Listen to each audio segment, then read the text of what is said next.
Halo semuanya, nama gue Michael. Hari ini gue mau share kebaikan Tuhan dan bersaksi tentang kebaikan Tuhan yang baru gue alamin.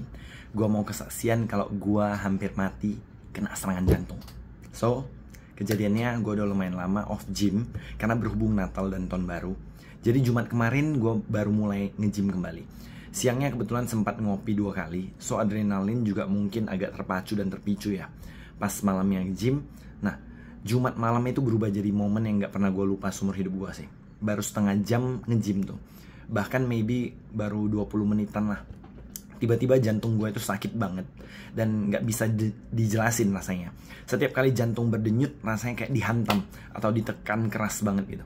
Nafas pun berat. Karena setiap nafas jantung itu sakit banget kayak ditekan. Dan gue tahu ini bukan sakit biasa. Dan sampai kepala gue pening. Dan tangan gue udah gemetar semuanya. Karena bener-bener udah gak kuat, gue langsung memutuskan buat pulang. Saat itu kondisi naik motor, dan kebetulan nih, gue masih ingat, gue kepikiran tuh belum beli makan malam. Jadi ya kepikiran sekalian lah ya, buat beli makan malam, kemudian baru balik. Padahal udah kondisi seperti itu ya. Tapi di tengah perjalanan asli jantung gue sakit banget, badan makin lemas, mata mulai gelap, dan jujur aja, degup jantung makin gak karuan kan. Rasanya kayak mau jatuh dari motor. Gue mikir, kalau gue jatuh malam-malam kayak gini, banyak tronton lewat kan. Mati itu bukan karena jantung, tapi bisa jadi karena kelindes duluan ya. Akhirnya gue mutusin buat langsung balik lah ke apartemen. Sampai di apartemen rasanya udah gak bisa ditahan. Dan di lift itu gue buru-buru ngechat teman-teman yang biasa kita suka doa bareng, nyembah Tuhan bareng.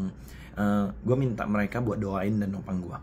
Begitu sampai kamar, gue buru-buru ke kamar mandi tuh langsung muntah-muntah, kepala pusing banget, tangan gemetar, jantung masih sakit banget, kayak ditusuk-tusuk yang kayak mau meledak gitu lah.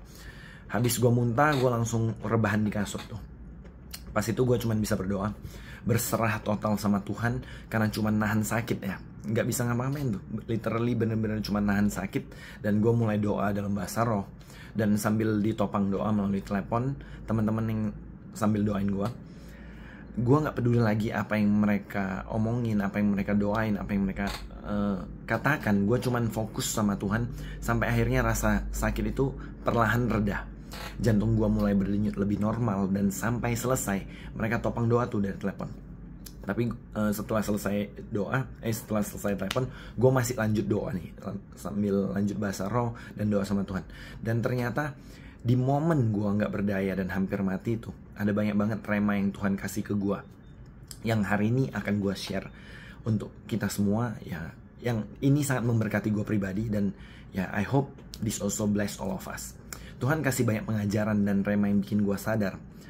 Selama 2024 kemarin, begitu banyak kegelisahan, kekhawatiran, dan hal-hal yang buat gue bisa dibilang terhilang di dalam terang. Jadi kecamuk dunia, fokus kepada dunia, bikin gue mulai kehilangan fokus di dalam Tuhan. Tapi di malam itu Tuhan ingetin gue lagi, semua yang selama ini gue anggap penting atau berharga, atau fokus gue yang tertuju pada harta, jabatan, kesuksesan, kekayaan, koneksi, itu gak ada nilainya sama sekali. Pas lagi di ambang maut tersebut, semuanya terasa kayak sampah. Perkenanan, pemikiran manusia, pandangan orang terhadap kita, itu udah gak ada nilainya lagi.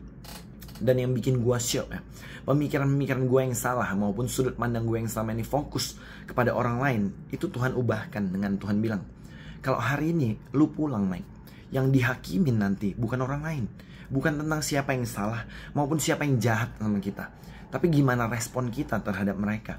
Karena seringkali kita menganggap orang lain yang salah, orang lain yang lebih berdosa, orang lain yang lebih munafik, dan lain sebagainya.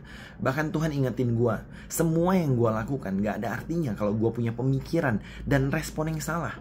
Udah melayani, udah berdoa, udah merenungkan firman Tuhan, udah menyembah, tapi masih merasa orang lain salah, lebih berdosa, dan saat terlalu fokus pada kekurangan orang lain, itu membuat apa yang kita lakukan jadi gak ada nilainya. Dimana hal ini diingatkan Tuhan kepada saya pribadi melalui kisah orang Farisi dan pemungut cukai yang datang ke bait Allah untuk berdoa di Lukas 18 ayat 10-14. Ada 2 orang pergi ke bait Allah untuk berdoa. Yang seorang adalah Farisi, yang lain pemungut cukai. Orang Farisi itu berdiri dan berdoa dalam hatinya begini, ya Allah, aku mengucap syukur kepadamu karena aku tidak sama seperti semua orang lain. Bukan perampok, bukan orang lalim, bukan penjina, dan bukan juga seperti pemungut cukai ini. Aku berpuasa 2 kali seminggu. Mungkin puasa Esther kali ya, 2 kali seminggu ya. Aku memberikan 1/10 dari segala penghasilanku. Tetapi pemungut cukai itu berdiri jauh-jauh. Bahkan ia tidak berani menengadah ke langit, melainkan ia memukul diri sendiri dan berkata, "Ya Allah, kasihanilah aku, orang berdosa ini." Aku berkata kepadamu, di sini Tuhan yang berkata pada orang tersebut, orang ini, pemungut cukai ini, pulang ke rumahnya sebagai orang yang dibenarkan Allah. Dan orang lain itu, orang Farisi tersebut, tidak. Sebab barang siapa meninggikan diri, ia akan direndahkan. Dan barang siapa merendahkan diri, ia akan ditinggikan. Hal ini mengungkapkan atau menyatakan, kesalahan orang lain tidak menjadikan kita lebih benar dibandingkan orang lain di mata Tuhan. Karena sebenarnya itu adalah privilege untuk kita mengetahui kesalahan dan dosa orang lain hanya untuk mendoakannya. Apalagi yang dapat kita lakukan untuk menolong mereka selain berdoa? Treat others the way you want to be treated. Kalau kita yang di posisi mereka yang sedang jatuh, atau kita tahu mereka memiliki dosa tertentu, apa respon yang akan Tuhan kasih? Lempar batu? Atau khotbahin sejam? Atau pergilah, bertobatlah, dan janganlah berbuat dosa lagi. Respect others the way you want people to put honor and respect to you. Ingat, kegagalan kita untuk punya respon yang benar itu bisa menghilangkan seluruh kebenaran yang kita pegang. Lukas 15 ayat 7, aku berkata kepadamu, demikianlah juga akan ada sukacita di sorga karena satu orang berdosa yang bertobat, lebih daripada sukacita karena 99 orang benar yang tidak memerlukan pertobatan. Setelah itu gue refleksi diri, gue berkaca diri, gue sendiri minusnya banyak di mana. Dan momen itu Tuhan ingatkan gue, ketika gue udah mulai malas berdoa, menyembah, merenungkan firman Tuhan, maupun bergaul erat dengan Roh Kudus, kerajinan mulai menjadi kendor dan membiarkan roh tidak menyala-nyala. Sekalipun masih pelayanan nih, berarti memakai kekuatan sendiri dan mengandalkan diri sendiri tanpa berusaha memiliki hubungan yang lebih dekat dengan Tuhan. Maka kehidupan lama itu bisa bangkit. Atau justru tanpa kita sadari, kita lebih mengisi hidup kita dengan menyenangkan dan mengenyangkan daging kita. Maka tidak heran kehidupan daging atau kehidupan lama kita akan semakin kuat. Lifestyle kita mulai shifting ke arah dunia, tetapi kita sadar bahwa kita sudah menjauh dari Tuhan. Kita mau coba lepas tuh dari dosa A, dosa B, C sampai Z. Tuhan, gue pasti bisa Tuhan. Gue janji begini, begitu, begini, begitu. Selama kita tidak mau bersandar dan mengandalkan Tuhan dengan dalih kita mau berusaha, ingat teman-teman, kutuk dan kegagalan sudah menanti di depan pintu keluar. Gue juga disadarkan tentang satu hal. Keinginan daging selalu bertentangan sama keinginan roh. Karena hidup cuma dipimpin 2 hal. Kalau kita nggak mau dipimpin oleh Roh Kudus, berarti yang mimpin adalah daging. Ya, jangan harap kita bisa keluar dari setiap kedagingan. Karena hanya Roh Kudus yang memampukan kita untuk melakukan setiap firman Tuhan.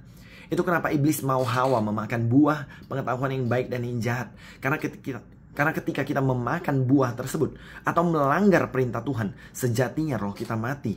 Dan kita memang tahu yang baik dan yang jahat. Tetapi akibatnya kita nggak punya kuasa atas yang jahat, atau nggak punya kuasa untuk overcome yang jahat kalau hidup kita tanpa roh Allah atau Roh Kudus. That's why kita harus lahir baru dengan baptisan Roh Kudus. Di lain kesempatan akan gue jelasin lebih dalam tentang ini. Dan setelah lahir baru, maka kita bisa dengan tuntunan Roh Kudus memakai kuasa Tuhan untuk mengalahkan setiap kedagingan kita.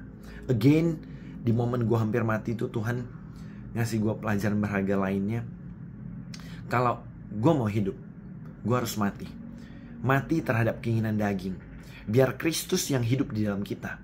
Selama Michael yang hidup dengan pemikiran Michael, kebenaran Michael, logika Michael, Tuhan yang maha kuasa tidak bisa bekerja di dalam hidup Michael. Karena Mike terbatas, pikiran kita terbatas, logika kita terbatas. Tapi Tuhan tidak terbatas. Gue diingatkan untuk kejar Tuhan, bukan berkatnya. Kalau berkat diambil, kita nggak akan murtad. Karena fokus kita ada pada Tuhan.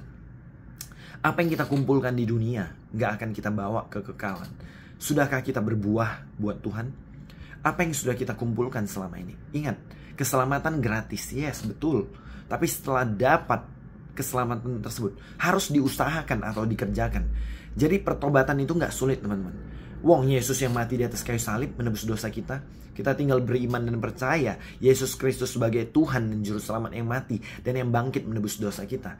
Yang selanjutnya yang banyak orang lupa, yaitu untuk mengerjakan pertobatan. Itu butuh usaha. Usaha kita hari demi hari untuk diproses menjadi serupa dan segambar dengan Kristus melalui pikul salib dan sangkal diri setiap hari. Jangan stuck karena Roh Kudus dinamis. Jangan pernah bilang atau label diri kita sendiri dengan berkata, ya gue gini, ya gini aja, gue gak mau berubah. Kita belum jadi Yesus, teman-teman. Sama dulu, sekarang, sampai selama-lamanya. Kalau kita udah memiliki pemikiran, perasaan, kehendak, dan karakter sama seperti Kristus, bisa tuh kita ngomong gitu. Tapi selama belum punya pikiran, perasaan, kehendak, dan karakter Kristus, berubahlah. Ingat, identitas kita yang baru di dalam Kristus. Tuhan juga ingetin, setiap perkataan yang kita ucapkan itu punya kuasa. Jangan asal ngomong, tapi perkatakan hal-hal yang membangun, menyemangati, menghidupkan, dan menguatkan, bukan sebaliknya. Setiap perkataan yang sia-sia itu harus kita pertanggungjawabkan. Gue juga diingatkan buat fokus sama tujuan gue hidup. Bukan muter-muter lagi di dalam hal duniawi yang gak ada ujungnya, teman-teman. Diingatkan juga selama diproses Tuhan, segala sesuatu ada waktunya Tuhan. Nikmati perjalanannya, belajar dari setiap proses yang diizinkan Tuhan, mengucap syukur dalam segala hal. Pengalaman hampir mati ini bikin gue sadar kalau hidup ini gak selamanya, teman-teman. Dan bukan kita yang menentukan waktunya. Jadi jangan sombong dengan berkata, nantilah. Kan masih ada waktu. Waktu itu milik Tuhan, teman-teman. Part kita, bagian kita, cuman menggunakannya dengan bijak. Saya nyaris mati malam itu, teman-teman. Umur belum 30. Tiba-tiba Tuhan izinin ngalamin sakit jantung mau berhenti. For your information, seluruh keluarga gue gak ada riwayat sakit jantung. Dan memang gue gak ada sakit jantung. Tapi again, Tuhan sangat bermurah hati dan sangat baik. Dan Tuhan memberikan kasih anugerah itu untuk gue ngerasain rasanya ditekan tombol restart, teman-teman. Puji Tuhan, baiknya Tuhan bukan cuman selamatin gue secara fisik, tapi juga secara jiwani dan rohani. Gue belajar banyak selama ini, gue mulai kehilangan arah dan lupa tujuan hidup dan panggilan gue. Fokus gue mulai beralih ke pemikiran dunia, disadari maupun tidak disadari. Apa yang orang pikirkan tentang gue, pencapaian gue. Tapi yang gue lupa, hal yang paling penting adalah gue hidup buat Tuhan, bukan buat diri sendiri.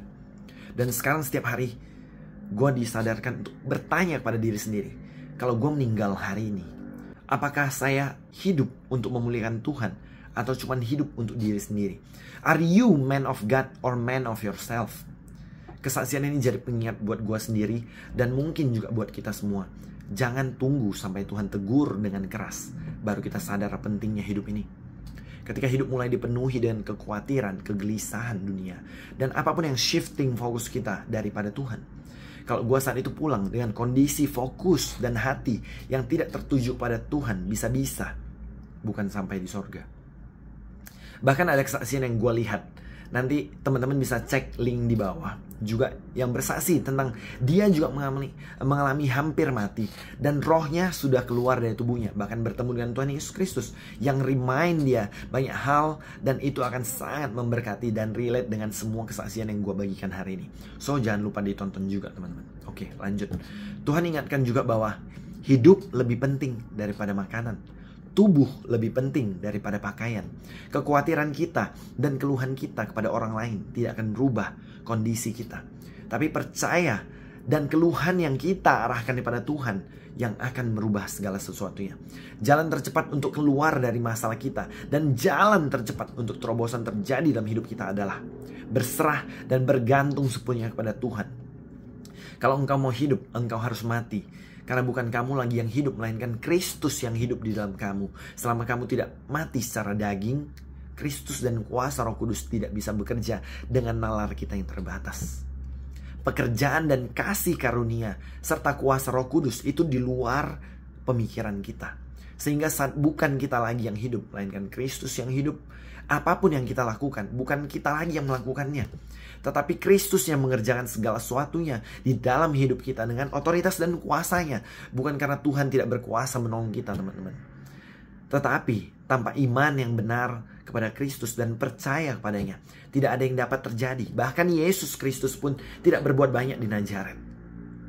Dan pas jantung gue masih gak enak itu, gue bertanya kepada Tuhan, apakah sudah waktunya Tuhan untuk gue pulang? Jawab Tuhan begini, emang kalau belum, kamu masih mau ngapain? Di situ gue diingatkan, masih ingat gak tujuanmu mencari Tuhan atau mencari manusia? Terus kenapa mengeluh tentang manusia? Ingat, kalau sampai fokus kita udah bukan Tuhan dan mulai memperhatikan manusia atau bahkan masalah kita, itu artinya fokus kita sudah mulai teralihkan. Balikkan lagi fokus kita kepada Tuhan dan kemuliaan dan kuasanya. Ingat, semua orang bisa berubah, teman-teman. Tapi jangan menutup jalan mereka kepada Tuhan dengan kita melimitasi akses mereka kepada jalan tersebut melalui respon kita yang salah. Doakan mereka, ampuni mereka, berkati mereka. Last, Tuhan ingatkan, sudahkah kita menjadi hamba yang setia? Ada kalimat ini, kita sudah tahu, tapi gak mau tahu. Kita gak tahu, tapi gak mau tahu. Kita gak tahu, tapi kadang sok tahu. Setiap firman Tuhan bukan cuma untuk kita tahu, teman-teman, tetapi untuk kita lakukan. Kuasa otoritas dari Roh Kudus untuk berdampak, berbuah, bermultiplikasi, dan memuliakan Tuhan. So, fokus kita kepada kehidupan lahiriah yang akan membuat kita hanya berputar-putar, teman-teman. Belajar dari Israel yang harusnya 40 hari sampai di tanah perjanjian. Tapi karena kekerasan dan kedegilan hati, berputar 40 tahun, teman-teman.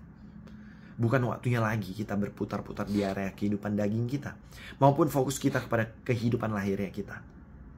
Sudah waktunya kita mengejar pencapaian dan percepatan yang Tuhan sediakan, teman-teman. Kemana fokus kita selama ini? Mengapa engkau ada di dunia ini? Tujuannya apa? Lupakah engkau semuanya itu? Apakah yang sudah kita kumpulkan di kekekalan? Itu yang akan kita nikmati. Bukan apa yang kita kejar di dunia ini.